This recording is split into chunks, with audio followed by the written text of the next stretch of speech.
RX Only Picture Show.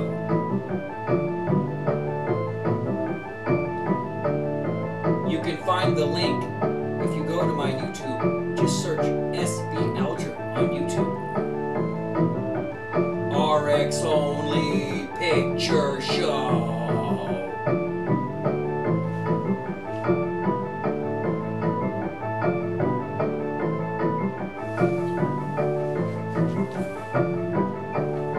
Please come check us out on my YouTube channel every week, Wednesday, 7 p.m. Pacific Standard Time. We play with yo-yos, we juggle, we talk about conspiracies, we talk about whatever's important this week. RX Only Picture Show. It's me, it's Jim. Sometimes it's Nate, but he's kind of shy. SB Ultra on YouTube. I'll try and put the link in the description.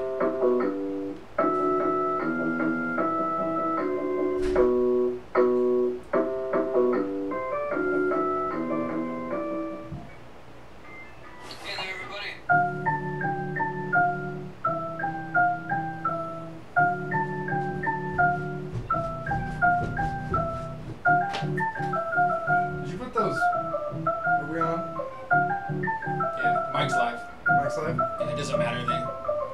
They can hear us talk. I don't care. Did you put yeah, I dumped our extra. I went and saved him and dumped him in there real quick. What? Our other memes. Oh, no, there's like cowboy hats on the back porch?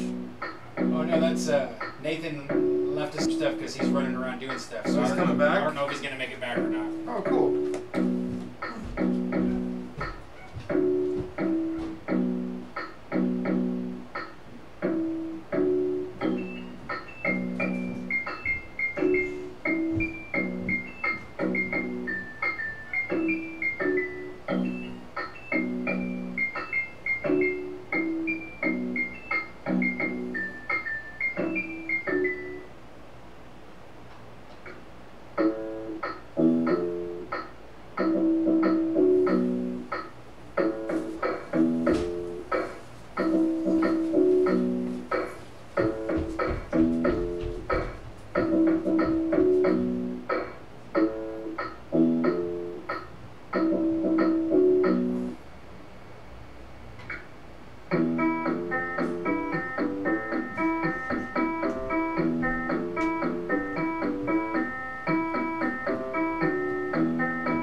change. Which one? It changed. There's you walking back to wave. Oh, yeah. Ladies and gentlemen, we are live, and that's me pretending to be Jan Irvin. For those of you that don't know who Jan Irvin is, what a blessing, what a huge blessing to not be aware of Jan Irvin. That's true. Let's not take this all the way off, but let's just fade the intro music out. We were gonna have a show and tell, but I changed my mind. So let's not have a show and tell. Let's have a tell and show. Let's start by showing J.R. Bob Dobbs, the guru of the Church of the Subgenius, who we covered last week. Did you tune in last week? Because if you did, we weren't here. I've got my days mixed up. That was 2 weeks ago that we covered J.R. Bob Dobbs. Oh, yeah, it was. It's been a crazy chaos, everybody. There's been a lot of important things going on, and we're going to here to tell you all about it. Yeah! Woohoo! I got creative stutters. Did I say that out loud? I meant to say green dye. Green dye. Uh-oh.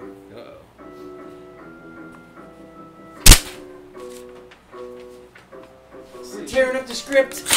Whoa, whoa, whoa, whoa. How are we going to work it on this net there? This is an old script anyway. You know what?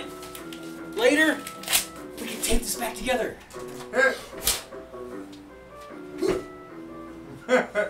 Time to talk to some trees, my friend. Apologize for Oh, we already lost a viewer. I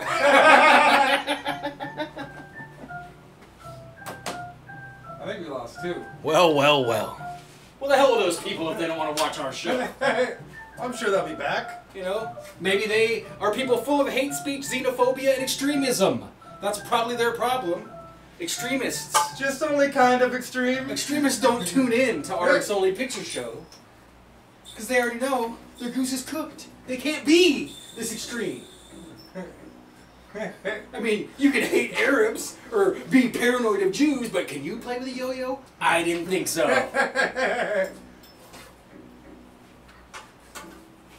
You can try. I know what it looks like when you play with a yo-yo. You go like this. Well, that's pretty good, actually. Ow! That's how most people play with a yo-yo. Roll your fingers up in it. Like this. Yeah, baby. Come on, look, stop, yeah, stop. This guy. That's better. Around the world, around the world. Yeah. Alright. Well. That got us up to 5. Keep going, huh? Ow. Ooh. Careful there. I'm mad at Tommy Smothers. He didn't email me back. Tommy, if you're watching, email us back. email us back. First, or let us send you the link. There we go. The man in the flying trapeze. We're rocking the baby in the cradle. Yeah, this works way better with the longer string. Around the corner. Oh, that's nice. Whoa! Yeah. Dang. Too close to some Good this work. stuff. It's not like we're in a room full of technology. Greetings and salutations, 6 viewers. Welcome to a violently aggressive RX Only Picture Show, where we're full of hate speech, xenophobia, and extremism. Mild extremism, of course. And there is a dog, 2 cats, and 2 pizzas. So don't be trying to copyright strike us or anything like that, YouTube, with your oogly googly communitarian bots. We're not afraid of your algorithm. Ow.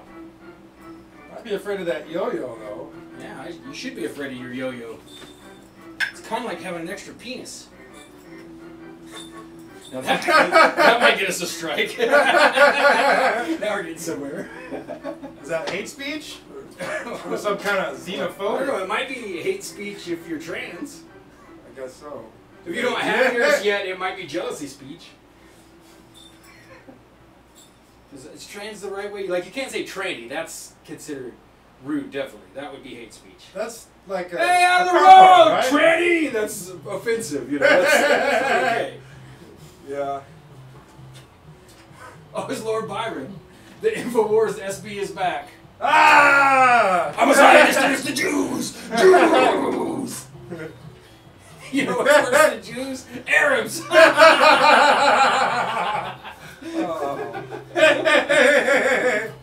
I'm very happy to see you there, Lord Byron. Brian. Whoa! Yeah, Byron. Hey, for fuck's sake, Byron. P-Mars. How's it going? Yeah, I haven't seen P-Mars in a long time. What up, P-Mars? Here we are back once again with RX Only Picture Show live every Wednesday, 7 p.m. Pacific Standard Time, or 10 minutes or 15 minutes late, depending on, or maybe early. Yeah, or, you know, sometimes we start a half hour early with the memes. And Adam Lohr live, well, live on his YouTube. So, how's the pet dander problem going? The pet dander problem? Yeah, how's it? I noticed that I probably need to vacuum the stairs again. Oh, I feel like that's kind of my job. Well, I know that the dog likes to roll on the stairs, shake out all that dander. But, appreciate when you vacuum, though. That's pretty nice. Well, I mean, I'm the one that obviously is definitely bothered by it. Because, like, coming down here, like, I've even, like, lit the incense, like, that's too much. And, like, I think it makes me imagine that there's more of a problem going on than there really is. Well, it just happens to be right next to the litter box, so... I wonder if these guys can hear us or not. They must be able to, otherwise someone would say, the mic's not right. Right? We want to check the Oh, feedback sure machine it's on here? I'm going to go ahead and just roll Adam Lohr all the way off here. I'm going to turn it down a little bit. There we go. Let's just pause the intro music. I think we're finally past the introduction here.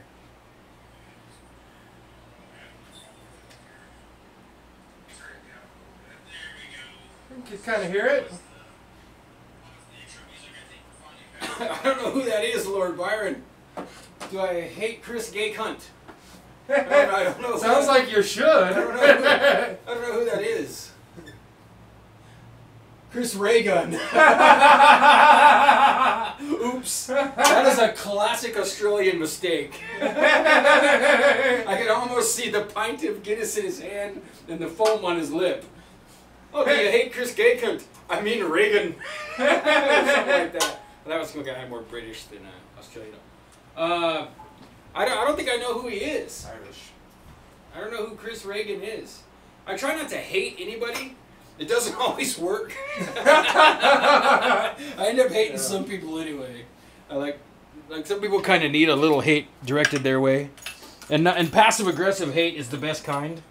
Like when you see somebody that you really don't like, and so you're like, hey, how's it going? And you shake their hand and you make sure they don't feel comfortable. Like either you squeeze a little too hard or you give them that little tiny bit of a knuckle wiggle. Or do that palm lick. Yeah, exactly. or you shake their hand like a girl. You ever do that? Oh, like intentionally grab their hand this way. Like, hey, how's it going? What? That might be it for us.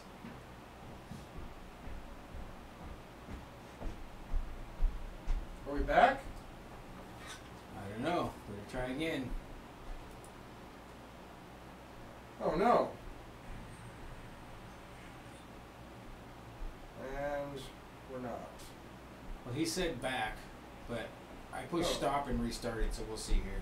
We're kind of frozen on mine. Let's see here. He said back. Well, I guess we're working. We'll see. It might die on us. You're on. Cool. Thank you, Lord Byron. Nice. Appreciate that. But yeah, I love that that your memes are over here still. We're getting to get. We're gonna, if we keep doing this, we're gonna end up with like 10,000 memes in that folder. I love it. And we're gonna have to unloose that. And I quit talking to that lady.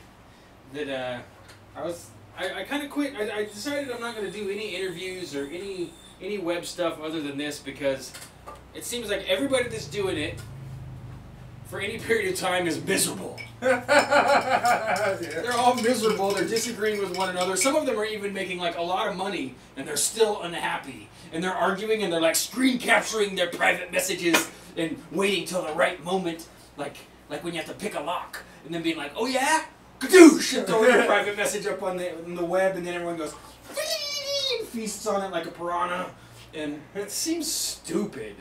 And I don't want to go down that road where a year later, like I shave my beard, but then I don't want to keep shaving it, and I get that stubble.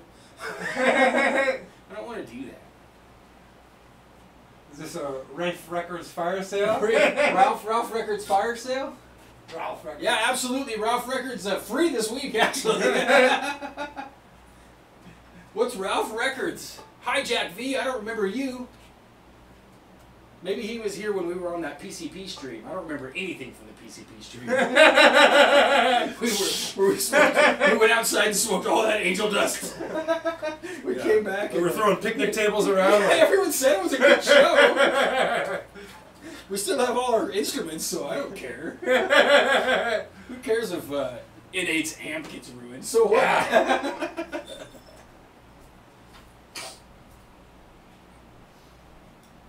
Jack V. Who are you, Jack V? The Residence. It's the Residence label. Oh.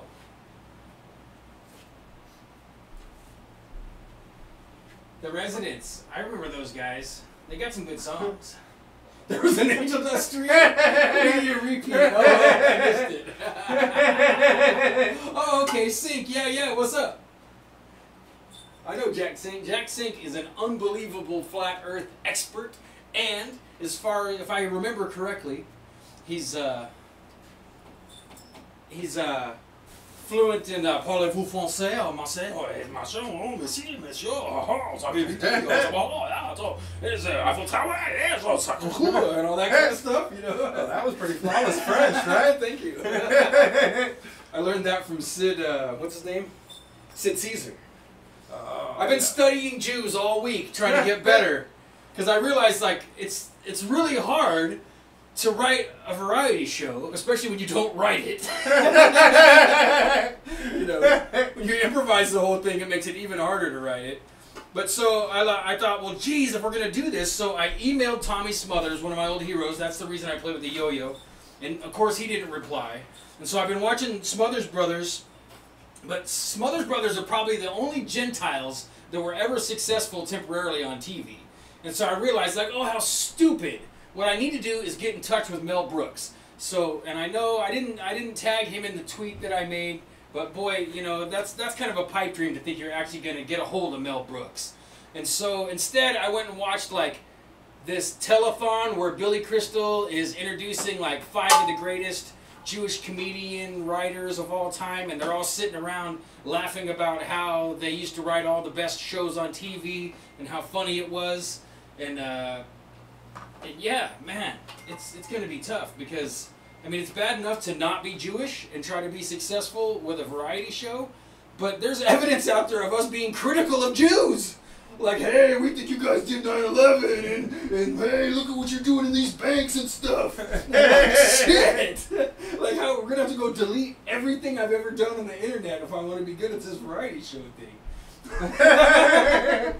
Like, boo, Zionism, Israel's mean, and you know, like, and then then you throw the hate speech, xenophobia, and extremism in there with that. Well, they're all gonna call that, you know. If you say, I think Jews did something wrong, you're an anti-Semite right now.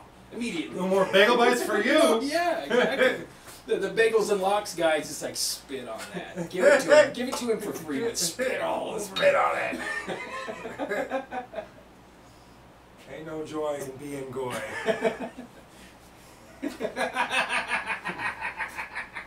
Yeah, Jack, I'm glad you noticed. Jim kind of laughs like we're at a Clockwork Orange. Oh, we bit of the old in out, love. Have you got a moment, for the ultraviolet of the old in out? Did you forget your left eyelashes today? Now I'm always wearing them. They're just shorter than that. All eyelashes look shorter on camera, don't you know? Oh. Adds 15 pounds and shortens up the eyelashes, it does. Can be a problem. You know the camera makes you 1.5 feet taller, but no one can see it because it's all in the 4th dimension. That was kind of xenophobic. Was it? I'm not sure. I don't even know who Xena is. She's a warrior princess. Yeah, warrior princess. I'm not. Xenophobia is am I afraid of warrior princesses? Yes. Yes is the answer. 6'3" woman with a sword wearing hardly any clothes, but she's all rippling with muscles. Yeah, I'm respectful. So I'm like, ma'am, miss, or whatever. What do you want me to call you? We all good.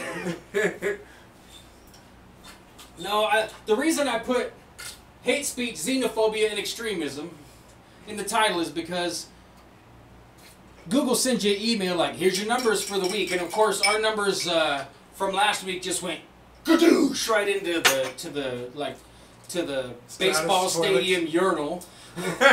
You know, where it's all the cigarette butts are floating and there's a cigar and like somebody's... Isn't it more like a trough? Yeah, exactly. That's what happens to our numbers, because our numbers look like gadook, gadook. Because every week, you know, people tune in and they stay tuned in for a while because we try to be entertaining. And so last week we had to take the week off because, well, just all kinds of stuff was going on. We couldn't get the right babysitting stuff going on. And then there was like a whole storage unit that was going to cost us another $1,000 if we didn't clear it out. And then like N8, we might have lost N8 forever. I don't know if he'll ever come back. I think we scared him last week. Like, I think he probably went and watched some of the show, and he saw himself on camera, and he's like, and that's it. Like, he came this week, and he dropped off some equipment on the back porch, and he left and texted me. Actually, I thought I brought him down here. We found some artifacts. You brought a... We found some artifacts from... They were actually in a friend of Adam Lohr's suitcase, and they were from the original RX Only Panacea, which I'm surprised... Surprised that character hasn't arrived in the chat. Maybe I better message him. Where's my phone? Give me back my phone. That's a line from David Lynch movie. But yeah, let's message this guy. Did you do an on-air message? Yeah, I could. I could just call him. That's kind of mean, though, isn't it? I don't know. It depends on... Remember I did that to our drummer guy. I hope that guy comes back to town. Ooh! Ooh, another guy's coming back to town. I don't know if everybody knows. He's excellent. He's out there. He's on the internet. His name's Howard Vandermark III, and he's coming back to the States, and he's amazing. So I can't wait. And he's coming from Thailand, so I'm gonna make him teach me a bunch of recipes and all that kind of stuff. So let's see here. Let's see if we can get this guy. Yeah, that's the guy. Let's do it. Let's call him. Oh yeah, good idea. Oh. Balls here.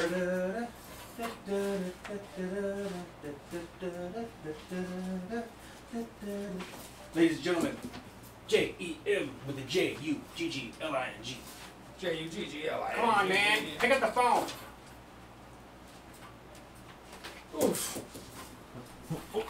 It's alright, I got more. Please leave a message. Please leave a message. Oh, wow. This is Facebook. Just prompted me to leave. It automatically went to recording a message. You see that? Ladies and gentlemen, we're live calling a good close friend of ours on Facebook right now on the air. Hoping to get him into the chat box. Please show up in the chat box when you hear this. We'll be here till about 10 o'clock. Thanks. Okay, bye. All right.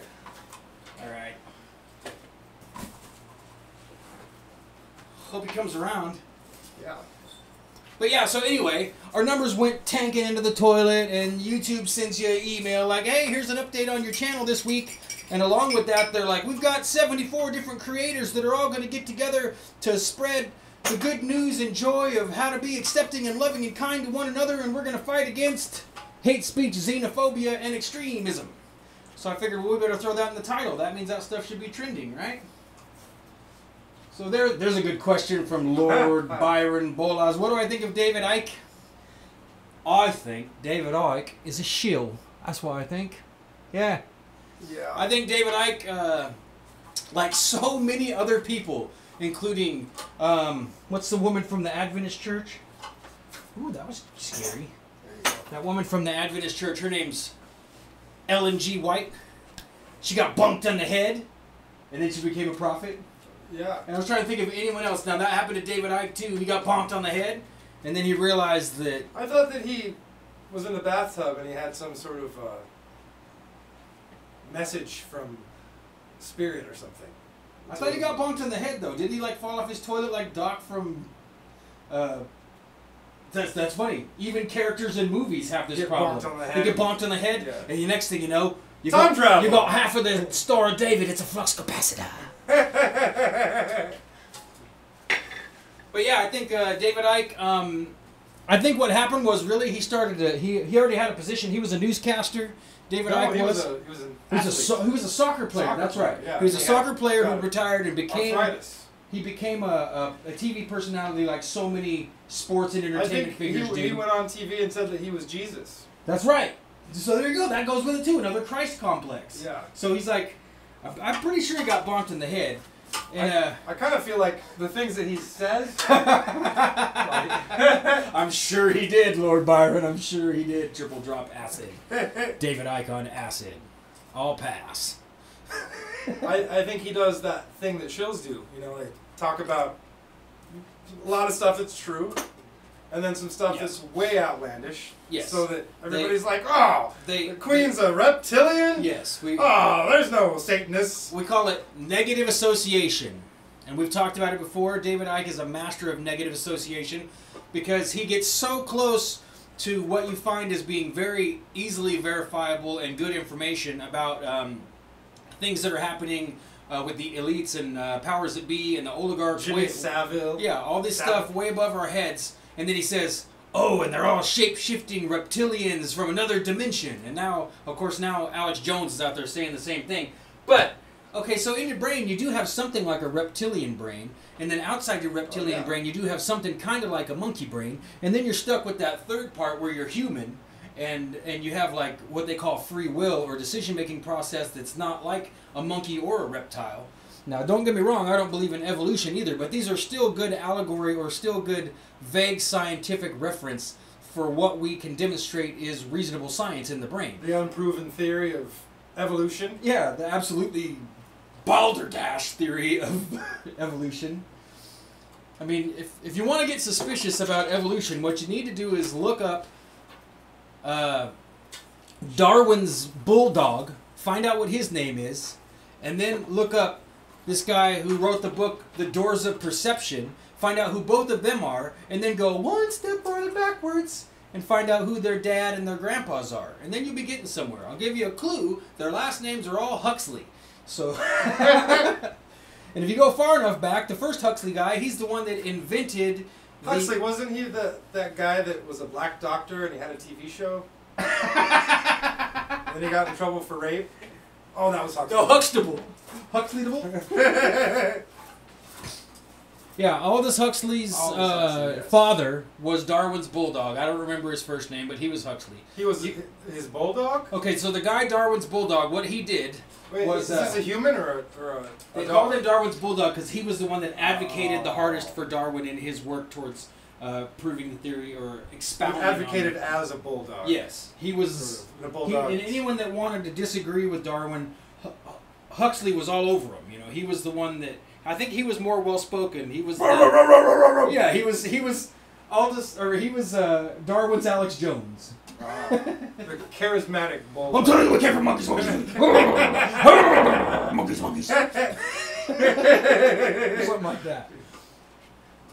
But if you go even farther back, it was probably Aldous Huxley's great-grandfather or great-great-grandfather was the man who invented the university system. So think about that. You can't, now I started out the show this week by making fun of Jan Irvin, but Jan Irvin's research is the most solid research on all this stuff. The problem is that Jan Irvin's a weird asshole. So, I mean, you have to kind of wade through his weird assholiness to get to the meat and potatoes of his work. But if you go check his citations and follow his leads, you open up a whole new world of thinking to yourself, and then you can throw Jan Irvin out like the baby with the bathwater. That's okay. That's what most people should do. Because, I don't know, is Jan Irvin a shill? Lots of people say he is. Lots of people say he isn't. I personally think he's like a useful idiot who was completely tortured by the fact that he found out that he thought he was doing good research about mushrooms, and it turns out instead he was kicking it with a whole bunch of intelligence agents, and it flawed his brain, and he never fully recovered.